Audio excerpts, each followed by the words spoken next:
हे पितरांनो तुम्हाला नमस्कार. ओम श्री गणेश देवताय, ओम श्री कुलदेवताय, ओम श्री गुरुदेवताय, ओम सर्वश्री श्रीलिंग देवताय नमो नमः. गुरुर्ब्रह्मा गुरुर्विष्णू गुरुर्देवो महेश गुरु साक्षात परब्रह्म तस्मै श्री गुरुवे नमः. शिवशरणात मित्रांनो, मी कडप्पा परत एकदा आपल्या समोर माझ्या धर्मकरम चॅनलमध्ये आपले सहर्ष स्वागत. मित्रांनो, आपल्या सनातन हिंदू धर्मातील सद्भार पडत वैकलीच्या साखळीमध्ये आज मी आपणास दरवर्षीच्या वटपौर्णिमा व्रतासंबंधी महत्वाची माहिती देण्याचा प्रयत्न करणार. तेव्हा आपणा सर्वांना माझी नम्र विनंती की माझा व्हिडिओ आपण शेवटपर्यंत पाहावा आणि ऐकावा. मित्रांनो, येत्या शुक्रवार दिनांक 21 जून 2024 रोजी अर्थात शालिवान शके 1946 क्रोधी नाम संवत्सर दक्षिणायन वर्षा ऋतू ज्येष्ठ मास शुक्ल पक्ष, तेव्हा या ज्येष्ठ मास शुक्ल पक्षीची पौर्णिमा आहे. तिला आपण वटपौर्णिमा किंवा वट सावित्री पौर्णिमा या नावाने संबोधतो. त्याचा फार मोठा इतिहास आहे. तेव्हा आपणा सर्वांना, माझ्या सर्व माता भगिनींना यंदाच्या वट पौर्णिमा निमित्त, वट सावित्री पौर्णिमा निमित्त हार्दिक शुभेच्छा.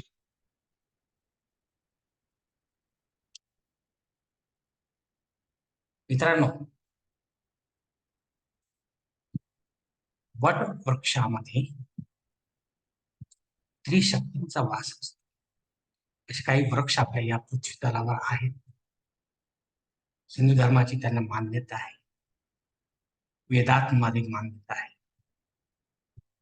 या वटवृक्षामध्ये त्रिशक्तींचा वास असतो, पुरुष शक्ती आणि स्त्री शक्ती. तर या शक्तीच्या जोरावर मागील युगांमध्ये काही पतिव्रता स्त्रियांनी फार मोठा पराक्रम करून ठेवले, ज्याला आपण सत्यवान सावित्री असे म्हणतो. हे दोघेही उभयंता, भले त्यांचा काळ कसाही असो, हे दोघेही विवाहबद्ध होतात.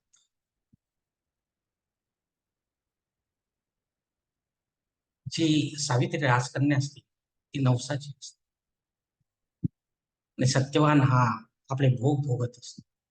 लाकूड तोड्याचा व्यवसाय करून आपली उपजीविका भागवित असतो. तर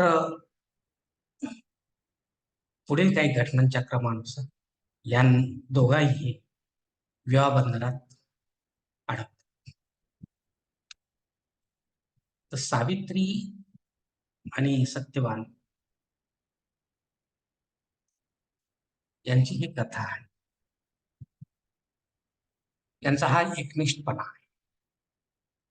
कारण आपण पाहत आलो आहोत युगायुगांमध्ये, जसे माता अनुसूया ज्यांनी आपल्या पतिव्रतेच्या बळावर, ताकदीवर त्रिशक्तींना बालांत रूपामध्ये रूपांतर करण्यास ताकद त्या पतिव्रतेच्या आचरणात होती. तेव्हा पतीच्या जलकुंभातील जल त्यांनी त्रिशक्तीवर शिंपडताच त्रिशक्तींचा बालरूपात रूपांतर झाले. आणि पुढील घटना आपल्या सर्वांना माहिती. त्याचप्रमाणे माता तुलसी ही देखील पतिव्रता स्त्री होती. भले राक्षस कुळातील, पण पतिव्रता होती. त्याला आपण म्हणतो भला हो बुरा हो जैसा भी हो, मेरा पती मेरा देवता है. आणि खरोखरच या माता तुलसीने या नियमाचे पालन केले. पतीच्या कर्तव्याकडे लक्ष न देता तिने पतीची ताकद वाढवून आपले सौभाग्य वृद्धी करून घेतले. काही काळापूर्वी पण यात धर्माचा विनाश होत चालल्याने त्रिमूर्तींना यावर विचार करण्याची वेळ आली आणि त्यांनी ती कृती केली. पण या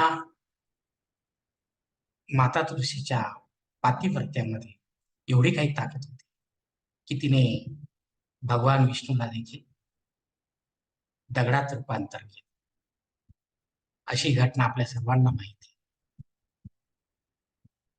भगवान महेशाचा ती विरोध करते, ब्रह्माचा विरोध करते. पण ज्यांची ती उपासक होती त्या देवतेलाही तिने दगड बनवलं. कशाच्या जोरावर? पातिव्रत्य धर्माच्या. तर हे हिंदू धर्मामध्ये असे अनेक उदाहरण आपल्याला देता येतील जे पतिव्रता धर्माचे पालन करून पुरुष जातीमध्ये असे जास्त दिसत नाही, पण स्त्रीमध्ये आहेत. तर याच धर्तीवर हा वटपौर्णिमा जो आहे, सत्यवान सावित्री संबंधी कथेचा याच धर्तीवर आधारित आहे.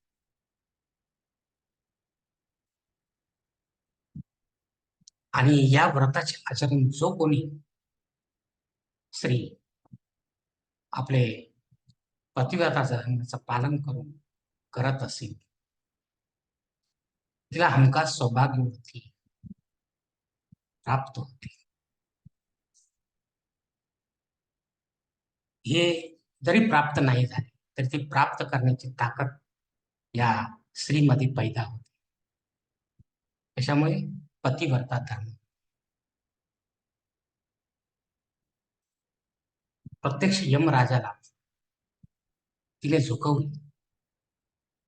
त्याच्या पाशातून आपल्या मृत पतीचे जीवन ओढून घेतले, मागितले. यमराजाने त्यांना सावित्रीला अनेक प्रलोभने दाखवली, ब्रह्मज्ञानाची वगैरे, पण तिने मानले नाही. मला माझेच पती जिवंत हवा.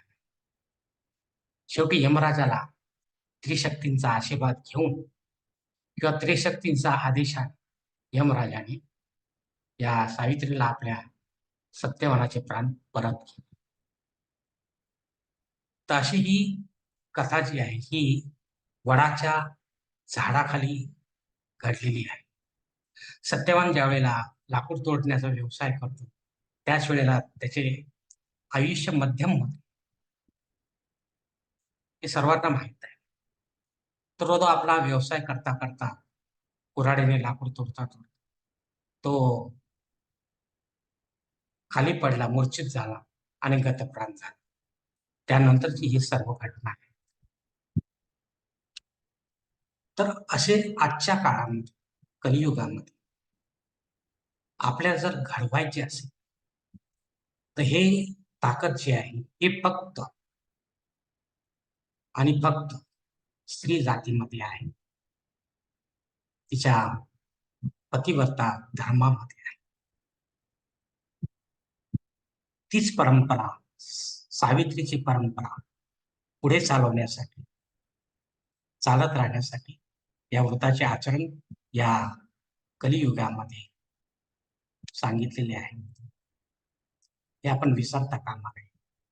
या सौभाग्य वृद्धीबरोबरच इतरही काही सुखे प्राप्त होत असतील, माझ्या मते तर नाही, पण प्राप्त होतील तर चांगली गोष्ट आहे, आनंद आहे. पण सौभाग्य वृद्धी, अखंड सौभाग्य प्राप्त करणं या व्रताचा मुख्य उद्देश आहे. मित्रांनो,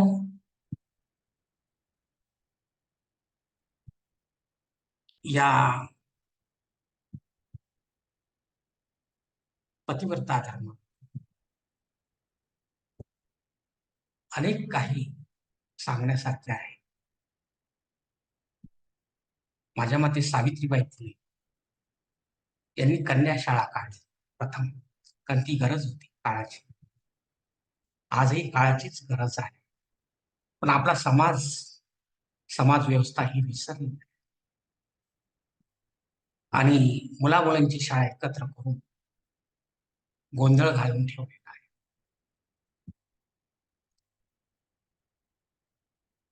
जिथे आपण त्यांना मुला-मुलींना आपोआप त्यांच्यासमोर चान्स दिलेला आहे. तर कन्या शाळा आणि मुलांची शाळा जर वेगळी असती तर अनेक प्रेम प्रकरणे आपल्याला दिसली नसती. ते शालेय जीवनापासूनच ही सुरू. अर्थात मुला-मुलींच्या पत्रिकेमध्ये जर असा प्रेम प्रकरणाचा प्रबळ ग्रहयोग असेल, तर त्याला कोणीच काही करू शकत नाही. पण दुर्बल योग असेल, तर त्यावर आपण अनेक प्रकारे बंधने घालू शकतो. त्यातील हे एक बंधन आहे शाळेचे, माझ्या मते. पण त्याचे पालन समाज करत नाही. राजकारणी लोकांना याशी काही घेणं-देणं नाही. अनेक मुला-मुलींचे बळी देखील या ठिकाणी गेलेले आहेत, याच प्रेमाच्या धर्तीवर. तरी देखील समाज, राज्य व्यवस्था जागी होत नाही आणि कडक असा कायदा करत नाही. तर हे विवाहा अगोदरचे जीवन, मग शालेय जीवनानंतर महाविद्यालय जीवन, नोकरी व्यवसायाचे जीवन आणि त्यानंतर मग आपण उभे राहतो विवाहाला. तर हे विवाहा अगोदरचे जीवन जी स्त्री विसरून जाते, कारण त्याचा तिच्या कुंडलीमध्ये योग असतो. प्रबळ योग असेल तर ती विसरत. तिचा विवाह कोणाशी जरी लावून दिला, तरी देखील अशा मुलं-मुलींचे प्रकरण आपल्या समोर येतात. मग घटस्फोटापर्यंत मजल जाते आणि वेगळे होतात. कुटुंबाची वाट लागते. समाज व्यवस्था बिघडते. मग प्रेम प्रकारामध्ये कुठल्याही जाती धर्माचा किंवा स्वजातीचा देखील मुले-मुली असू शकतात या. पण समाजाचा दृष्टिकोन त्याकडे पाहण्याचा वेगळा असतो. आणि हे अट्रॅक्शन असतं. त्या अट्रॅक्शनवर हे नियंत्रण ठेवू शकत नाही आणि अशा प्रकारांना घडतात. तर जन्मकुंडलीच आपल्याला हे प्रारब्ध सांगू शकतो. त्यासाठी आपण आपल्या मुला-मुलींची पत्रिका व्यवस्थितरित्या योग्य आणि अनुभवी अशा सुशिक्षित ज्योतिषाद्वारे तपासून घ्यावी. हे मला माझे आपल्याला आग्रहाचे सांगणे. आणि जर स्त्री अशा ह्याच्यात जरी अडकली आणि तिने स्वतःवर नियंत्रण ठेवले आणि माझा पती हा माझाच पती राहणार आहे, मीच त्याची राहणार आहे. एकनिष्ठपणा जो आहे तो या ठिकाणी तिला दाखवता येतो. त्याला दाखवता येतो. ना त्याने कधी आपली पायरी सोडायची नाही, हिने कधी पायरी सोडायची. शेवटपर्यंत मग तो कसाही असो. त्याच्यामध्ये संतती क्षमता नसली तरी अर्थात ही कुंडलीमध्ये अगोदर आपण चेक करून घ्यायचं, तपासून घ्यायचं. कारण गुणमिलन, विवाह गुणमिलन आणि प्रत्यक्ष कुंडली ज्यावेळेला आपण ओपन करतो त्यावेळेचं जे काही आपल्या समोर येतं हे दोन्ही भाग फार वेगवेगळे आहेत. हे मिक्स होऊ शकत नाही. 36 गुण मिळाले तरी दोघांचा संसार चांगला चालेल याची काही गॅरंटी नसते. ही आपल्याला पत्रिकेमध्ये दिसते. तर अशा पद्धतीने आपण जन्मकुंडलीनुसार योग्य टिपणासह ती ओढून पाहू शकतो आणि अशा मुलींचाच विवाह आपण यशस्वी करू शकतो. आता नोकरी व्यवसायानंतर किंवा विवाहानंतरही एखाद्या स्त्रीचा पाय किंवा पुरुषाचा पाय घसरू शकतो त्याची कारणे कुंडलीमध्ये दिलेली असतात. थोडक्यात सांगण्याचं माझं तात्पर्य हेच आहे. पतिव्रता धर्माला जसा युगानुयुगे महत्व देण्यात आले, तसेच तीच परंपरा पुढेही चालू राहावी, हाच या वटपौर्णिमेचा महत्वाचा उद्देश आहे. मित्रांनो, आता आपण या वडाची झाडाची पूजा कशी करायची ते मी या ठिकाणी थोडक्यात सांगतो. यासाठी काही मुहूर्त आहे. कारण काय, हा शुक्रवार जो दिवस आहे, हा दिवस चांगला नाही. पंचांग शुद्धी नसल्यामुळे आपल्याला शिवलिखित मुहूर्तांचा आधार घ्यावा लागतो. त्या काळातच आपण जर पूजा संपन्न केली तर त्याचा पूर्णपणे फायदा आपल्याला मिळू शकणार आहे. तर हे शुभ मुहूर्त असे आहेत मित्रांनो. पहिला मुहूर्त असा आहे, सूर्योदय ते सकाळी 11:04. दुसरा मुहूर्त आहे सकाळी 11:44 ते 12:48. आणि तिसरा मुहूर्त जो आहे सायंकाळी 5:38 ते सूर्यास्तापर्यंत. यात जसे जमेल आपल्याला तसे आपण पूजेचे साहित्य, अलंकार, ओटीचा वाटा किंवा सौभाग्य अलंकार घेऊन आपण या पूजेच्या ठिकाणी पोहोचायचं आणि पूजा संपन्न करण्याचा प्रयत्न करायचा. हा हे जे मुहूर्त दिलेले हे मुंबई भागाच्या आसपासचे आहे. नंतर प्रांतानुसार यात बदल होऊ शकतो. 1-2 मिनिटाचा, 4 मिनिटात फरक पडू शकतो. ते आपण पंचांगाद्वारे पाहू शकता, जाणून घेऊ शकता, ज्योतिषाद्वारे किंवा पुरोहिताद्वारे. यानंतर मी तर आपल्याला सांगितले की पती पत्नीमध्ये एकनिष्ठता असावी, ह्या व्रताचे पूर्णपणे फळ मिळण्यासाठी प्रेम असावे दोघांमध्ये, कुठल्याही प्रकारचा ताणतणाव नसावा, कुरबुर नसावी, मतभेद नसावा. मग तो गरीब असो, श्रीमंत असो, कुठलाही कसाही असो, काही व्यवसाय करू, कुठल्याही जाती धर्माचा असो, प्रेम व श्रद्धा आपल्या पत्नीवर असायला हवी. तशीच पतीची देखील पत्नीवर असायला हवी. कारण संसार म्हटलं की हे 2 चाकाची गाडी आहे. पती आणि पत्नी या चाकावरच ही गाडी चालणार आहे. एकदा विवाह संपन्न झाला की दोन्ही कुटुंब याला जबाबदार राहत नाही. शेवटी त्या दोघांच्या नात्यावरच हे संसार गाडा चालू राहतो. तसेच संस्कार आपण आपल्या मुलांवर करत असतो. यानंतर माझे महत्वाचे सांगणे असेल की वडाची पूजा ही शक्यतो योग्य पुरोहितामार्फत करावी. मग ती तुम्ही वैयक्तिक करा आपल्या यथाशक्तीप्रमाणे किंवा सामुदायिक पद्धतीने किंवा वटवृक्ष ज्यांच्या ताब्यामध्ये आहे त्यांनी अशी ही व्यवस्था करायला हवी, अल्प दरामध्ये किंवा मोफत दरामध्ये, जेणेकरून एका सवाष्ण स्त्रीची हाक या त्रिशक्तीपर्यंत पोहोचेल, यमराजापर्यंत पोहोचेल आणि त्यांच्याकडून आपल्याला सौभाग्यवृत्तीची प्राप्ती करून घेता येईल.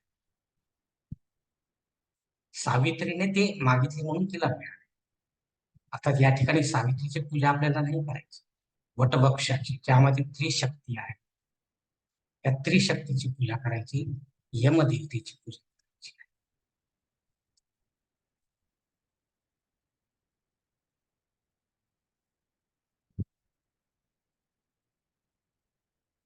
मित्रांनो, नंतर असे माझे सांगणे आहे की सवाष्ण स्त्रिया म्हटले की आजकाल अनेक प्रकारचे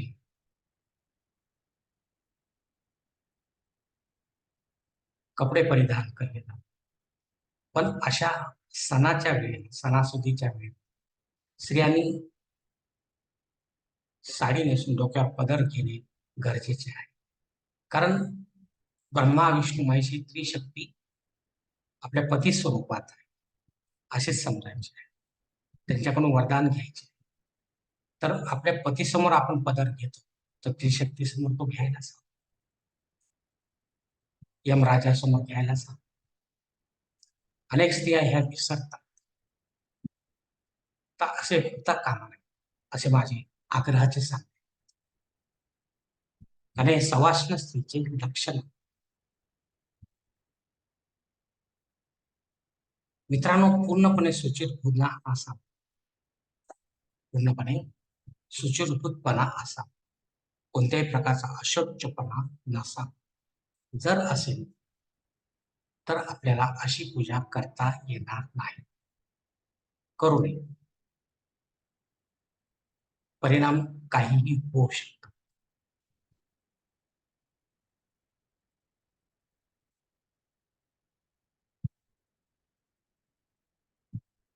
अजून माझे एक सांगणे आहे. 7वे, या वटवृक्षाच्या पूजेचे फळ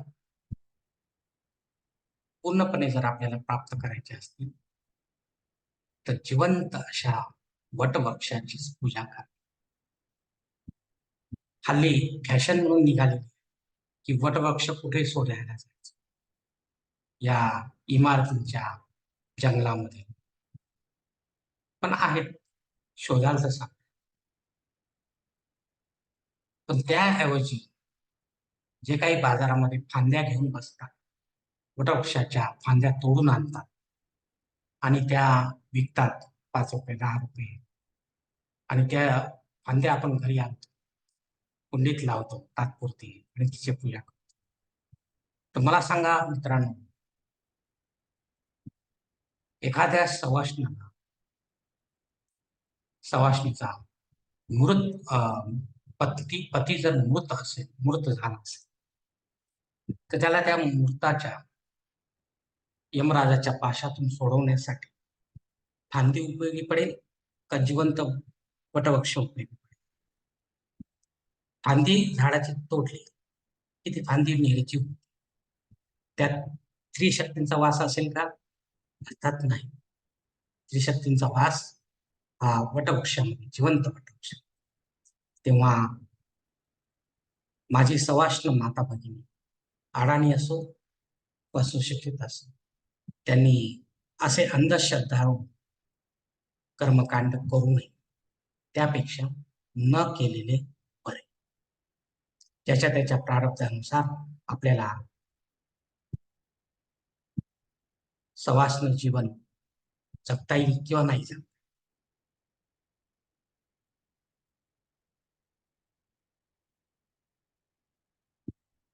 मित्रांनो,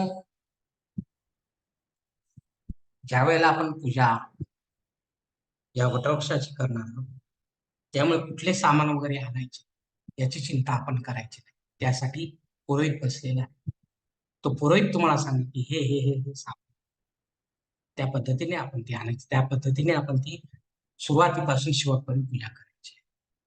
गणेशाचे केवळ नामस्मरण करायचे. त्या ठिकाणी गणपतीची स्थापना आपल्याला करायची नाही. सुपारी ठेवली आणि त्याची पूजा केली अशातला भाग नको. नामस्मरण. प्रत्यक्ष गणेश त्या ठिकाणी हजर आहे. त्यामुळे मी या ठिकाणी कुठल्याही पूजा साहित्य तुम्हाला सांगणार नाही आणि ते माझ्या सर्व माता भगिनींना माहीत आहे की काय पूजा साहित्य. माहीत नसेल तर पुरोहितांना विचारून घ्यायचे किंवा ते मला सांगते.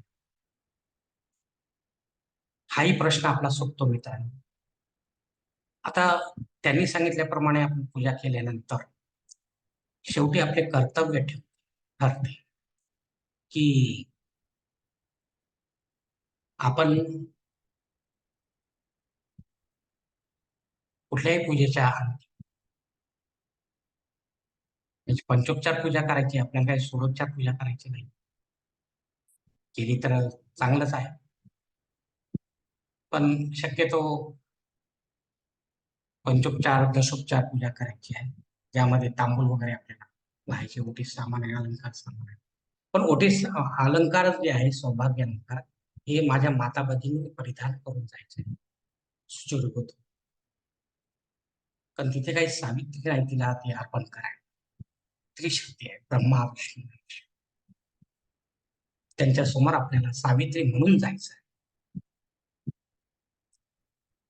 तर या प्रत्येक पूजेच्या शेवटी आपण पूजा संपल्यानंतर, आरती वगैरे सगळं संपल्यानंतर कर्पूर आरती संपल्यानंतर संबंधित देवतांचा मंत्रजप करण्याची प्रथा आहे. त्याशिवाय पूजेची सांगता होत नाही. मग ती संकष्ट चतुर्थी असो, कुठलीही पूजा असो, आपण मंत्रजप हा करतोच. आणि माझ्या सर्व माता भगिनींना सांगेन की आहे त्याच ठिकाणी आपण आसनस्थ व्हायचंय. छोटासा आसन घेऊन जा, खाली टाका, जमिनीवर बस आणि डोळे मांडी घालून डोळे घट्ट मिचून घ्या आणि या मंत्रांचा मंत्रजप माळेविना आवश्यक. माळ हातात घ्यायची नाही, त्यांनी बंधने पडतात. मग पहिला मंत्र आपण तो कुठला घेणार आहात? ओम एकदंताय विद्महे वक्रतुंडाय धीमहि तन्नो दंती प्रचोदयात्. नंतर आपल्याला ब्रह्मदेवतेचा मंत्र घ्यायचा. ओम वेदात्मने विद्महे हिरण्यगर्भाय धीमहि तन्नो ब्रह्मा प्रचोदयात्.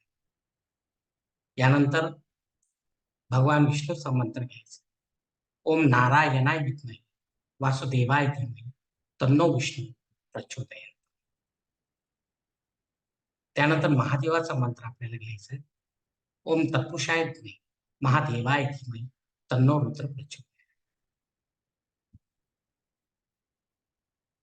पाचवा मंत्र असा आहे. ओम ऐं ह्रीं क्लीं चामुंडाय विद्महे. हा त्रिशक्तींचा, स्त्री त्रिशक्ती, माता सरस्वती, माता महालक्ष्मी, माता पार्वती यांचा हा मंत्र आहे. आणि त्रिशक्तीचा आपण वर घेतलाय, गणेशाचा मंत्र वर घेतलाय. तो राहतो अजून एक मंत्र यमदेवतेचा, तो मी डिस्क्रिप्शन बॉक्समध्ये देत आहे. तोही आपल्याला शेवटी घ्यायचा आहे.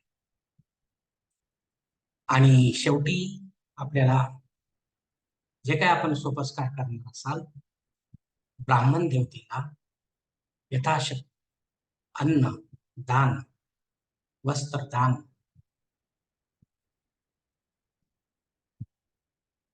दक्षिणा इत्यादी दान स्वरूपात विधिवत द्यायचे. त्यांचे चरण स्पर्श करून त्यांचा आशीर्वाद घ्यायचा. कारण त्रिशक्तीचे हे प्रत्यक्ष जिवंत असे रूप असते. त्यांचा आशीर्वादाविना पुढे काही घडणार, आपल्याला फल प्राप्त होणार. त्यानंतर आपल्याला मग काय हळदी कुंकाचा कार्यक्रम करायचा आहे, दान करायचं ते करू शकतो. आणि हो, महत्वाचे म्हणजे ही पूजा संपन्न होईपर्यंत आपल्याला उपवास करायचा आहे. उपवास करायचे आता आता असा नाही की आपल्याला फक्त पाण्यावर राहायचं, पाणी पिऊन राहायचं नाही. भूक लागली तुम्ही फळे घ्या, फळांचा रस घ्या, चहा कॉफी दूध दुधाचे पदार्थ घेऊ शकता, ताक दही वगैरे. आणि घरी आल्यानंतर जे काही वरिष्ठ आपल्या कुटुंबामध्ये असतील त्यांचा स्पर्श घ्यायचा आहे, पतिदेवाचा स्पर्श करायचा आहे. ते असो घरी उपलब्ध किंवा नसोत, नंतर आले तरी आपण त्यांचा पादस्पर्श करून नमस्कार घ्यायचा आहे. त्यानंतर आपल्याला उपवास सोडायचा.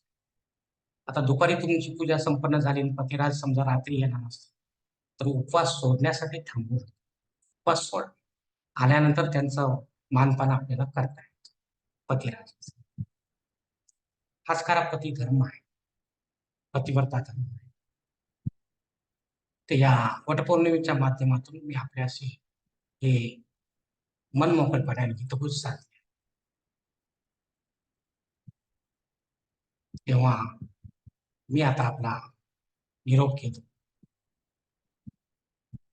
आणि आजचा हा वटपौर्णिमा पूजा संबंधीचा जो व्हिडिओ आहे तो याच ठिकाणी संपवता परत एकदा आपल्या माझ्या सर्व माता भगिनींना या वटपौर्णिमेनिमित्त हार्दिक शुभेच्छा. आपणास अखंड सौभाग्य प्राप्त हो हीच माझ्या शिवाची चरणी प्रार्थना. धन्यवाद. आपण जर माझ्या मतात सहमत असाल तर कृपया माझे धर्म कर्म चॅनल सबस्क्राईब करा, लाईक करा, आपले कुटुंब मित्र परिवारासह शेअर, तसेच कॉमेंट्स बॉक्समध्ये आपले मत अवश्य नोंदवा आणि माझा पुढील व्हिडिओ आपल्यापर्यंत पोहोचण्यासाठी बेल बटन अवश्य. धन्यवाद मित्रांनो. पुढील भेटीपर्यंत आपण खुश राहा, आनंदी राहा, प्रसन्न राहा. शिवकल्याणम. हरि ओम. शिव महादेव.